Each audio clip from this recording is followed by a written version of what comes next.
En este capítulo comentaremos los genes de enfermedades que se localizan en los cromosomas sexuales y en las mitocondrias.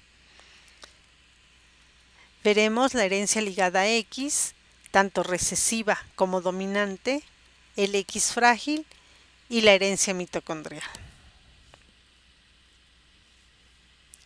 El cromosoma X humano es un cromosoma grande que contiene cerca del 5% del DNA genómico del núcleo. En él se han localizado más de 700 genes codificantes. La gran mayoría de las enfermedades ligadas a este cromosoma son recesivas, aunque también existen algunas dominantes. Entre los genes que se encuentran en el brazo corto se encuentra DAX1, que es un gen que va a inhibir a genes que promueven la diferenciación masculina y que se encuentran dentro del brazo largo del mismo cromosoma. En los extremos de los cromosomas X se encuentra algo conocido como centro de inactivación del cromosoma X. Se sabe desde hace tiempo que las mujeres tienen 2 cromosomas y que los varones solo tienen 1. Este centro de inactivación del cromosoma X contiene un gen llamado XIS. El RNA mensajero de este gen induce metilación y desacetilación de las bases nitrogenadas del cromosoma. Mediante este proceso, el cromosoma es empaquetado hasta formar el corpúsculo de Barr. Se sabe desde hace tiempo que las mujeres tienen 2 cromosomas X y que los varones solamente tienen un cromosoma X. Sin embargo, los varones y las mujeres no difieren en los productos que codifican la mayoría de estos genes. A principios de la década de 1960, Mary Lyon estableció una hipótesis en la que afirmaba que en cada una de las células somáticas de la mujer se inactiva un cromosoma X. De acuerdo con su hipótesis, eso podría producir una compensación de dosis, una equiparación de los productos de los genes ligados al cromosoma X en los varones y en las mujeres. La hipótesis de Lyon establece que la inactivación de X se produce precozmente en el desarrollo embrionario de la mujer y en ciertas células se inactiva el cromosoma X aportado por el padre, mientras que en otras se inactiva el aportado por la madre. Por lo tanto, se afirma que la inactivación del cromosoma X está determinado aleatoriamente, pero es fija. Esto lleva a determinar que las mujeres son mosaicos para el cromosoma X, en tanto que los varones, al tener una sola copia del cromosoma X, no son mosaicos, pero son hemicigotos para el cromosoma X. Los procesos de inactivación suceden alrededor de 7 a 10 días después de la fecundación, cuando la masa de células internas del embrión solo está compuesta por unas docenas de células.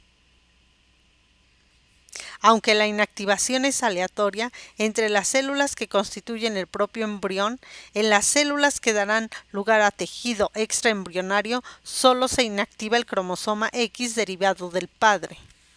La inactivación del cromosoma X es permanente para todas las células somáticas en la mujer, pero el cromosoma X inactivo debe reactivarse en la línea germinal femenina, de manera que cada óvulo reciba una copia activa del cromosoma. De acuerdo con la literatura, las mujeres con síndrome de Turner, que solo tienen un cromosoma X, no tienen corpúsculo de Barr. Los varones con síndrome de Klinefelter solo tienen un corpúsculo de Barr en sus células somáticas, mientras que las mujeres que tienen 3 cromosomas X por célula tienen 2 corpúsculos de Barr. Este patrón nos lleva a preguntarnos si los cromosomas X extras son inactivos. Aparentemente la respuesta es que la inactivación es incompleta. Entre las regiones que escapan a la inactivación se incluyen las que contienen los genes de la sulfatasa esteroidea, del grupo sanguíneo XG y del síndrome de Kallmann. El cromosoma Y contiene relativamente pocos genes, aunque consta aproximadamente de 70 millones de bases de DNA.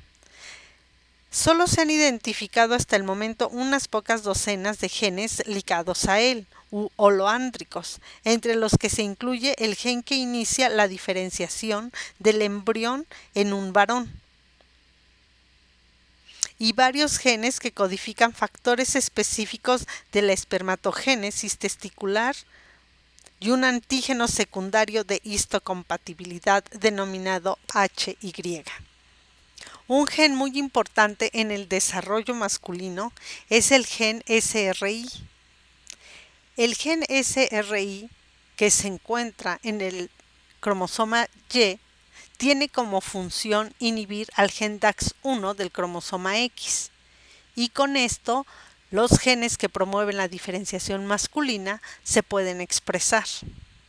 Una característica de ambos cromosomas es que en los extremos teloméricos contienen regiones pseudoautosómicas, es decir, regiones que se combinan durante la meiosis. Estas regiones contienen genes de la familia PAR, entre ellos PAR1 y PAR2.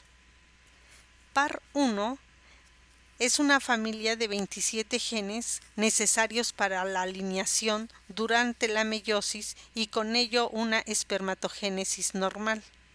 Dentro de los genes de PAR1 se encuentra el gen SOX, y la ausencia de este en el síndrome de Turner está relacionado con la estatura baja. Herencia ligada a X recesiva. Los patrones de herencia y los riesgos de recurrencia de las enfermedades recesivas ligadas al cromosoma X difieren sustancialmente de los observados en las enfermedades producidas por genes autosómicos. Dado que las mujeres heredan 2 copias del cromosoma X, pueden ser homocigotas para un alelo de enfermedad en un locus determinado y heterocigotas u homocigotas para el alelo normal en ese locus. Recordemos que solo un cromosoma X es activo en unas células somáticas y que éstas generalmente representan alrededor de la mitad de las células de una mujer heterocigota.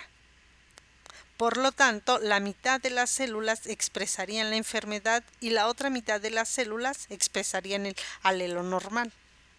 Por lo tanto, el heterocigoto producirá aproximadamente 50% de los niveles normales del producto génico.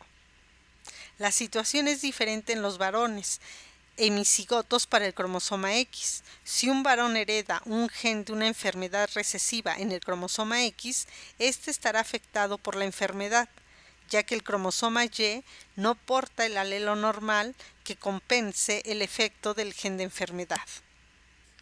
El árbol genealógico de este tipo de enfermedades presenta varias características que lo van a diferenciar de las enfermedades autosómicas, entre ellos que los hombres son afectados y las mujeres son portadoras, que el padre afectado transmite a todas sus hijas el gen dañado convirtiéndolas en portadoras, que para que una mujer lo manifieste debe ser heterocigota.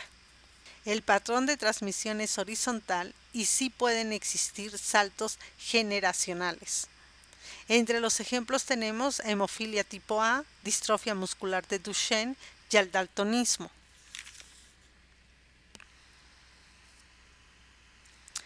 Los resultados del emparejamiento los podemos ver en estos cuadros de Punnett. Dependiendo de cuál es el padre afectado, va a dar diferentes resultados en el porcentaje de riesgo a padecer la enfermedad. Así, por ejemplo, en el primer cuadro de Punnett podemos ver a una madre portadora con un padre sano, y como podemos observar, 50% de los hombres estará afectados y el 50% de las mujeres será portadora. Sin embargo, no hay riesgo de que las mujeres sean heterocigotas y manifiesten la enfermedad. En el segundo cuadro vemos padre afectado con madre normal.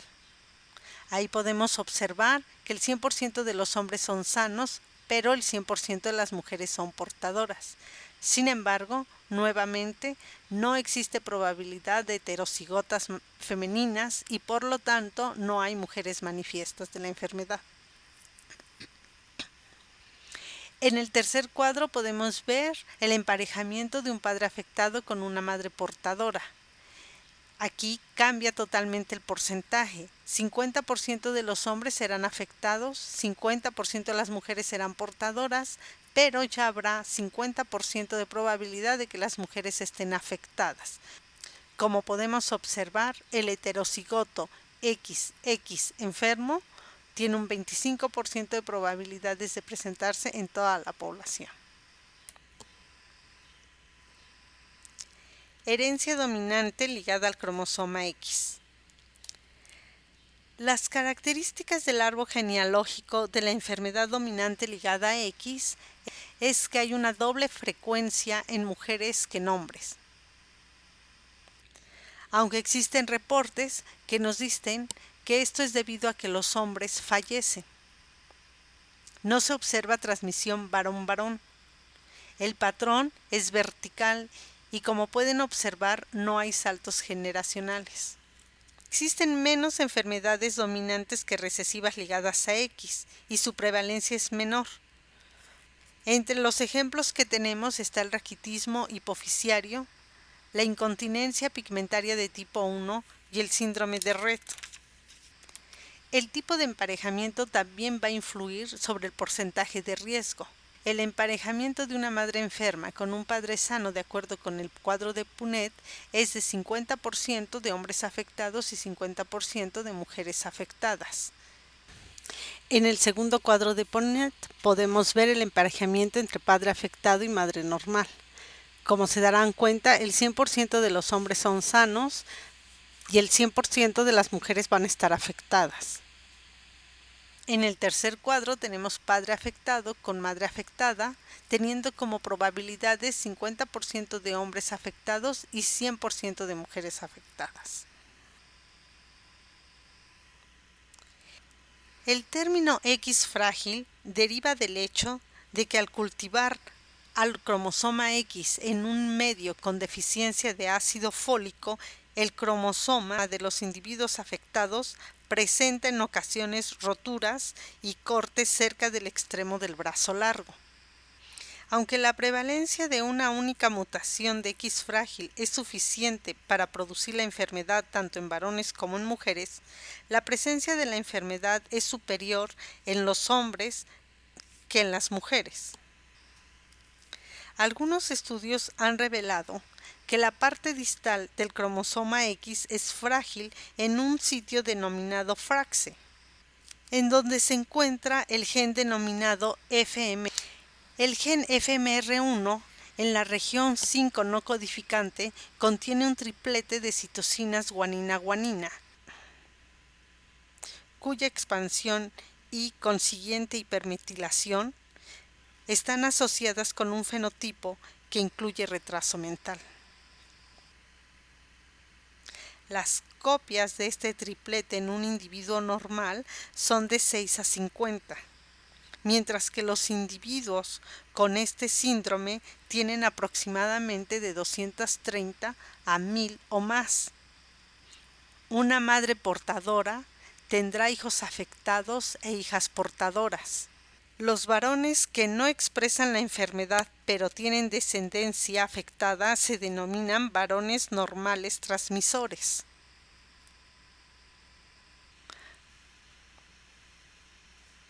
En el emparejamiento de un padre afectado con una madre no portadora, el 100% de las hijas será portadoras no afectadas y el 100% de los hijos no afectados. Mientras que en un emparejamiento de padre no afectado con madre portadora, 50% de las hijas serán no portadoras, 50% serán portadoras, 50% de los hijos estarán no afectados y 50% de los hijos estará afectado. Sin embargo, como podemos observar, cuando la descendencia femenina transmite a su vez el gen a su descendencia, suele producir una expansión desde esa premutación que va de 50 a 230, triplete CGG. Otra característica de esta enfermedad es que las hijas de los varones transmisores nunca están afectadas por la enfermedad, pero sus hijos podrían estarlo. Este patrón, denominado la paradoja de Sherman, parece no ser consistente con las reglas de la herencia ligada a X.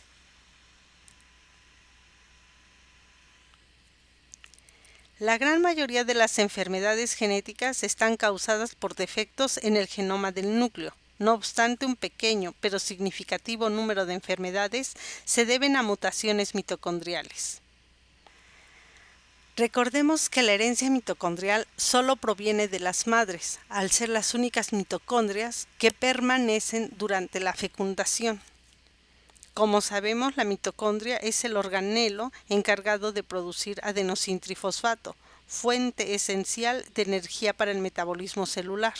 La producción de ATP se realiza mediante reacciones complejas a través del ciclo del ácido cítrico, del transporte de electrones y la fosforilación oxidativa.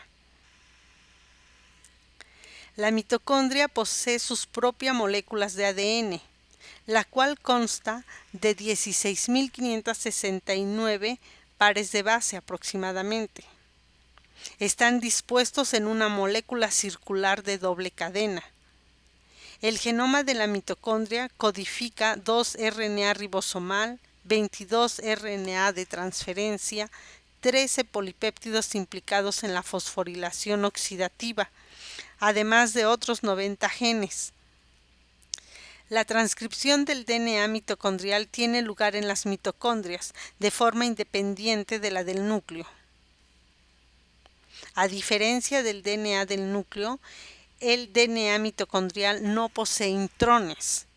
La proporción de mutaciones del DNA mitocondrial es alrededor de 10 veces superior a la del DNA del núcleo. Esto se debe a la ausencia de mecanismos de reparación en el DNA mitocondrial, siendo el principal órgano que sufre daño oxidativo, razón por la cual las mitocondrias son destruidas constantemente. Cada tejido requiere cierta cantidad de ATP producido por las mitocondrias para realizar una función normal. Aunque algunas variaciones en los niveles de ATP son tolerables, existe típicamente un umbral por debajo del cual las células empiezan a degenerarse y mueren. Los sistemas orgánicos con grandes requerimientos de ATP y umbrales altos tienden a resultar afectados con mayor gravedad por las enfermedades mitocondriales. Por ejemplo, uno de los sistemas que suele verse afectado más por las mutaciones del DNA mitocondrial es el sistema nervioso central, debido a que consume alrededor del 20% de los productos del ATP. Entre estas patologías tenemos la neuropatía óptica hereditaria de Leber, que se caracteriza por una pérdida rápida de visión en el campo visual central como consecuencia de la lesión del nervio óptico. Esta enfermedad es debida a mutaciones de cambio de sentido en los genes codificantes del DNA mitocondrial. Otra patología, la epilepsia mioclónica con fibras rojas rotas, es debida a una mutación de una sola base en un gen que codifica un RNA de transferencia. Esta se caracteriza por epilepsia, demencia, ataxia y miopatía. Otro ejemplo es la encefalomiopatía mitocondrial y los episodios similares al ictus. Estos son causados por una mutación de una sola base en un RNA de transferencia. Tanto la epilepsia como la encefalomiopatía son heteroplásmicas y muy variables en su expresión. También se ha sugerido que las mutaciones del DNA mitocondrial que se acumulan a lo largo de la vida del individuo como consecuencia de la formación de radicales libres podrían contribuir al proceso de envejecimiento. Hasta el momento, las mutaciones causantes de enfermedades que se han observado en el DNA mitocondrial incluyen más de 50 mutaciones puntuales y más de 100 de lesiones o duplicaciones.